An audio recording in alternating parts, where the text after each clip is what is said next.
Buenos días a todos. En primer lugar, quiero agradecer a las autoridades de la SAP, amigos, a Marcos, a Eduardo, la invitación a disertar en este evento. Me parece que es muy importante tener un ámbito de reflexión a 20 años de la sanción de la Ley de Administración Financiera, que claramente es una ley que ha marcado un antes y un después en la gestión de la administración financiera en nuestro país.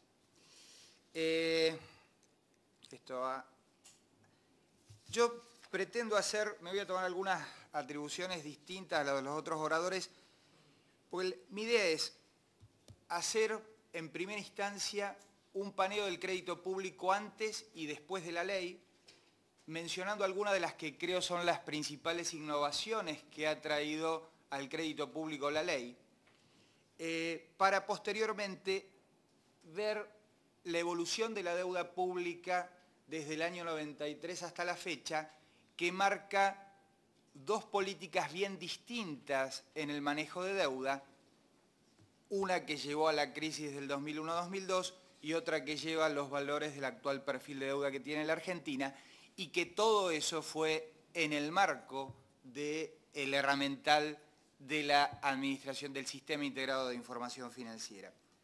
Para terminar con un breve perfil de la deuda hoy y unos comentarios finales. En primer lugar, antes de la promulgación de la Ley de Administración Financiera, ya por el año 91, 92, inclusive este diagnóstico está hecho a principios del año 93, y todas estas cuestiones que hable del diagnóstico previo están sacadas de un acta que celebró el secretario de Hacienda, en ese momento el doctor Gutiérrez, con el titular de la Auditoría General de la Nación, haciendo un relevamiento del registro de la deuda pública al 1 de enero de 1993 y a diciembre, si no recuerdo mal, del año 1994, en la cual se habían logrado en solo 2 años avances sustantivos en cuanto a la calidad de la información de la deuda que contaba el Gobierno Nacional. Entonces, el primer punto aquí es que antes de la ley, la información, el proceso de captación de recursos de deuda estaba absolutamente descentralizado en varios organismos. En el caso, el Ministerio de Economía muchas veces era notificado por los distintos organismos o por reclamos de los acreedores que tenía que efectuar pagos sin tener los datos para poder validar los pagos que estaba efectuando. El Banco Nación y el Banco Central de la República Argentina efectuaban débitos de las cuentas del Tesoro informando a la Contaduría General de la Nación. Esto claramente impedía, no se contaba con un registro de deuda homogéneo. Los esfuerzos que hacía el gobierno en ese momento para contar con un stock de deuda era relevar información de todos los organismos con las dificultades que esto traía, con lo cual era muy difícil contar con datos de deuda con anterioridad a la promulgación de la ley, era muy difícil contar con información sobre el stock de deuda y sobre las características, el perfil, las condiciones financieras de cada instrumento que componía esa deuda.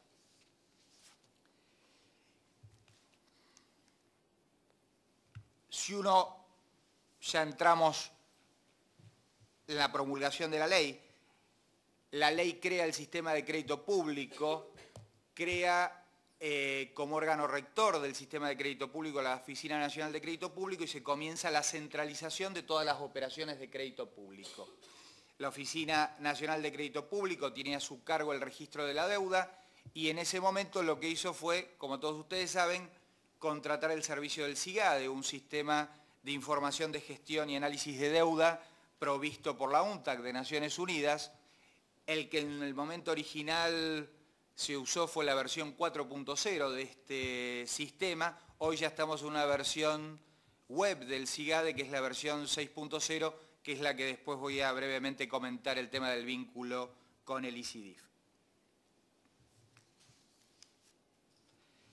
Muy rápidamente, ya hacia fines del año 94 se contaba con casi la totalidad de la deuda registrada de todo el sector público nacional en el SIGADE. A partir de septiembre de ese mismo año, la Oficina Nacional de Crédito Público se hace cargo del SAF 355, esto es de la jurisdicción 90, por la cual se empiezan a pagar en forma unificada y homogénea todos los servicios de deuda pública.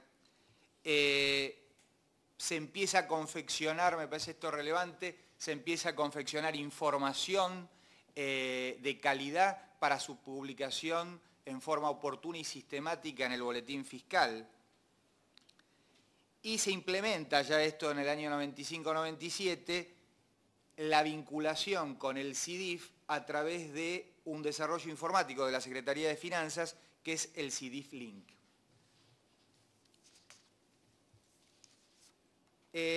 Muy rápidamente, acá ustedes pueden observar en el slide que el SIGADE se vincula al ICIDIF a través del CIDIF Link, que es un desarrollo, como decía, de la Secretaría de Finanzas, informando, dando los formularios con los pagos, los cuales son registrados por la Contaduría, y los pagos que efectúa la Tesorería de la Nación. El sistema de registro de la deuda valida las operaciones de deuda de consolidación. Ustedes saben que nosotros tenemos una cantidad de deuda que se va emitiendo año a año por las consolidaciones de deuda. Estas colocaciones son validadas a través del CIDISLINK, que a su vez tiene una integración, el CIDISLINK, vertical con distintos sistemas de la Secretaría de Finanzas, una base de datos que introduce los tipos de cambio, las tasas y otros datos para poder, con los datos del SIGADE, elaborar las órdenes de pago para remitir al ICIDIF. Lo que se está trabajando a futuro es que este CIDIF-LINK sea absorbido por el ICIDIF y la vinculación entre el SIGADE web y el ICIDIF sea en forma directa y de una forma mucho más automatizada. Bueno, ya voy a algunas de las principales innovaciones en relación al sistema de crédito público. La primera que me parece importante resaltar es que el sistema de crédito público, la ley, le da idéntica jerarquía al sistema de presupuesto, de tesorería y de la contabilidad gubernamental. Y que esto es relevante ya que al momento, con anterioridad a la promulgación de la ley de contabilidad no hacía mención al sistema de crédito público. A partir de esto, hoy el gobierno le da a la política de financiamiento, entiende a la política de financiamiento como una parte sustantiva de la política fiscal.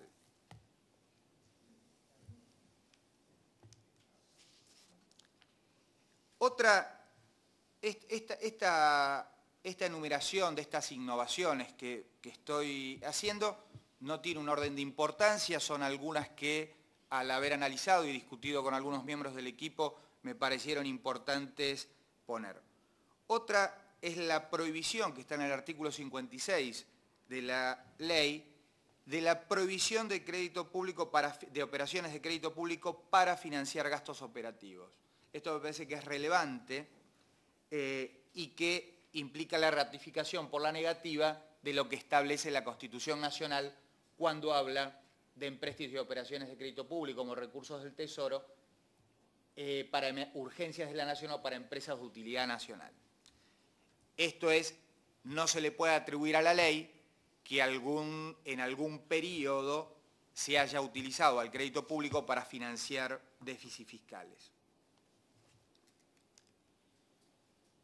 Otro de los puntos a mi juicio muy relevante es que la ley crea la Oficina Nacional de Crédito Público como órgano rector del sistema y define en esa ley las funciones y responsabilidades de la Oficina de Crédito Público. Esto le da una permanencia institucional muy importante a todas las áreas técnicas con competencia en la administración financiera gubernamental. Otro de los puntos a destacar es la formulación, que la ley introduce el concepto de formulación de la política y programa financiero anual. Esto en el contexto de la formulación del proyecto de presupuesto de la Administración Nacional. Es importante que la ley haya comenzado a instaurar lo que creo que es una cultura del programa financiero. Este programa financiero es una totalidad que abarca todo el ámbito de la deuda, esta ya sea externa, interna, directa o indirecta. Otro de los puntos que a mi juicio importantes introduce la ley es el concepto de autorización previa del órgano coordinador del sistema hacia los endeudamientos de todas las entidades que están incluidas en la definición del artículo 8 de la ley. Esto es para que se analicen homogéneamente todas las condiciones financieras de cada toma de endeudamiento y se pueda llevar un registro de toda la deuda. Es decir, que se cuenta con instrumentos que permiten una política financiera responsable y consistente. Otro de los puntos que me parece muy relevantes es el del otorgamiento de avales, fianzas y garantías. Los avales, fianzas y garantías, antes de la promulgación de la Ley de Administración Financiera, no había un registro único de avales otorgados por el Gobierno Nacional. Distintos organismos del Gobierno Nacional otorgaban avales, con lo cual la ejecución de los mismos podía caer en cualquier momento sin ninguna previsión financiera.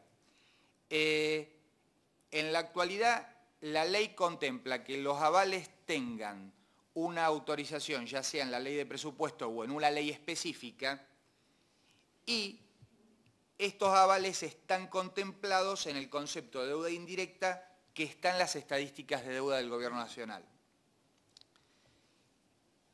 Es importante acá que, previo al otorgamiento de cualquier aval, la Oficina Nacional de Crédito Público hace un análisis del ente avalado, ve la situación financiera del ente y solicita las contragarantías para que si en el futuro hay algún problema con ese aval, se asegure el repago del mismo.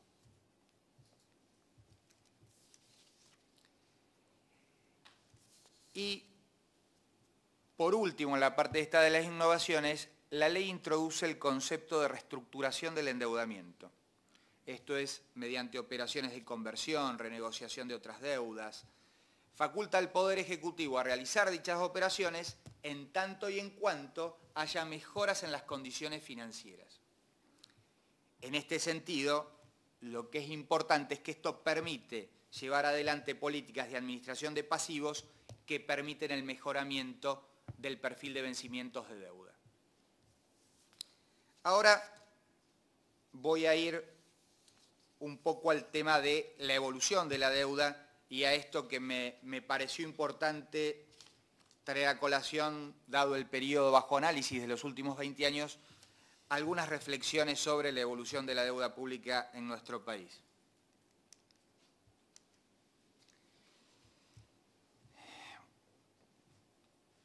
Los últimos 20 años han dejado en evidencia que un buen marco normativo y todo lo que surgió a partir de allí, los procedimientos emanados del sistema de información financiera, dieron información fidedigna y oportuna a los gobiernos de turno, pero en definitiva el aprovechamiento de esta información y las políticas que se llevaron adelante no siempre llevaron a los mejores resultados. Es decir, que la ley, el sistema integrado de información financiera, y todos los procedimientos emanados de ella fueron una condición absolutamente necesaria, pero no suficiente para el reordenamiento de las finanzas públicas nacionales. Y acá separo dos periodos claves en el tema del crédito público, que es el periodo 93-2001, etapa en la cual el endeudamiento se tornó en una carga insostenible para la Argentina, llegando al lamentable episodio del default del 2001, y el 2003 al presente, donde, con la enseñanza de lo que había pasado en los 90, se trabajó primero en la reestructuración de la deuda que había quedado impaga, para posteriormente sanear la situación y tener una deuda sustentable en el corto, mediano y largo plazo. Muy rápidamente acá son algunos indicadores macroeconómicos de los dos periodos, que básicamente acá lo que me interesa es el crecimiento del PBI, en el cual en el periodo 93-2001 se crecía a 1,5% anual acumulativo y en el 2003-2012 al 7,5%, es decir, la Argentina duplicó en los últimos 9 años su producto, teniendo resultados gemelos, resultados financiero y primario y balance comercial y cuenta corriente negativos en el periodo 93-2001 y positivos en promedio en el año 2003-2012. Acá vemos la evolución de la deuda pública desde el año 93 al 2012 como porcentaje del PBI, la deuda bruta y la deuda neta de obligaciones intrasector público, en la cual uno puede observar que la deuda en el periodo 93-2001 creció de 71.000 millones de dólares a 153.000, más que duplicándose, pasando del 30% del producto al 166%, llegando a lo que mencionaba Santo, al episodio del default del 2001. Acá se observa desde el 96 hasta el 2001 la carrera de necesidad de toma de endeudamiento en esa fracción de la década del 90 a razón de más de 10.000 millones de dólares anuales a costos superiores al 9% anual, lo que tornó una bola de nieve no sustentable y que hizo eclosión en el año 2001, a pesar de que en el año 2001 la Argentina recibió el préstamo más elevado del Fondo Monetario Internacional, alrededor de 10.300 millones de dólares, y de que había efectuado a principios de ese año un canje de deuda por préstamos garantizados muy relevante.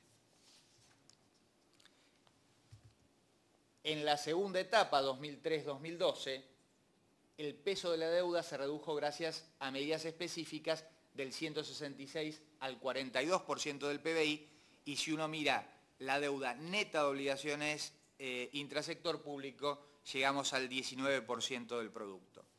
Para solo hacer una reflexión del año 2001 vinculada a las cuentas del sector público, si uno hace un ejercicio, en el año 2001 se llega al default los servicios de la deuda en relación a los recursos tributarios alcanzaron en el año 2001 al 81%, es decir, casi la totalidad de los recursos tributarios eran destinados al pago de servicios de la deuda. Si no se hubiera declarado el default, los servicios que hubiera tenido que pagar la Argentina en el año 2002 hubieran ascendido al 185% de los recursos tributarios, es decir, que hubieran duplicado a los recursos tributarios. Muy rápidamente las medidas de las políticas del año desde diciembre del 2002 hacia aquí. Los ejes de la política financiera fueron la regularización de las deudas a partir del canje del año 2005 y del año 2010, que tuvieron una aceptación de casi el 93% de los acreedores. Adicionalmente se canceló en diciembre del 2005 la deuda que se tenía con el Fondo Monetario Internacional, dadas las condicionalidades que aplicaba el Fondo Monetario a la Argentina para la aplicación de sus políticas. Otro de los elementos centrales es la institucionalización del uso de fuentes intrasector público para el financiamiento del Tesoro y el uso de las reservas internacionales como fuente de financiamiento para el pago a acreedores privados y organismos internacionales. Muy rápidamente, si uno observa los intereses, los servicios de deuda, pasan del 4,2% el año 93 al 15% en el año 2001, para luego disminuir del 12% al 8% en este segundo periodo. Otro de los elementos relevantes para ver el endeudamiento es el endeudamiento externo, la deuda externa. La deuda externa es la que está en manos de residentes del exterior y que puede ser exigido su pago en el exterior. En este caso está neta de reservas internacionales Y aquí uno observa que del año 93 al año 2001, la deuda neta externa, neta de reservas internacionales, pasa del 19% a casi el 79%, para luego disminuir al 4%. Esto se da en el primer tramo, en el primer periodo, por una combinación de aumento muy fuerte de la deuda externa y una caída en las reservas internacionales del país, que pusieron al país en una situación de mucha vulnerabilidad. Estamos hablando de que en el año 2001 se llegó a un piso de reservas de alrededor de 8.000 millones de dólares. En la actualidad las reservas están en alrededor de 45.000 millones de dólares, y este es el desendeudamiento y la acumulación de reservas internacionales da el porcentaje que estábamos viendo como un porcentaje sustentable de deuda externa neto de reservas. Otro de los puntos a tener en consideración es la composición de la deuda por moneda. En el primer periodo que analizábamos, el 93% de la deuda estaba denominada en moneda extranjera, mientras que en el otro periodo llega a junio del 2012 al 61%, dando una mayor flexibilidad para el refinanciamiento y una mayor diversificación por moneda de la deuda.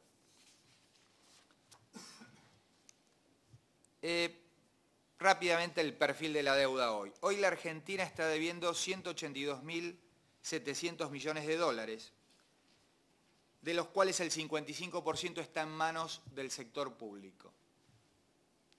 El 14% está en manos de organismos bilaterales y multilaterales y solo el 31% en manos de privados. Esto es solo el 13% del PBI. Cuando uno ve un coeficiente de deuda PBI del 41,5% y trata de pensar cuál es el ratio de deuda PBI óptimo para poder compararlo, uno tiene que pensar que el Tratado de Maastricht para la convergencia de la Unión Europea estaba marcando que el ratio de convergencia era del torno del 60%. Hoy España está en coeficientes de arriba del 70%. Otro de los elementos para ver el perfil de deuda es tipo de instrumento. Casi el 70% de la deuda está en títulos públicos, que son instrumentos de mediano y largo plazo.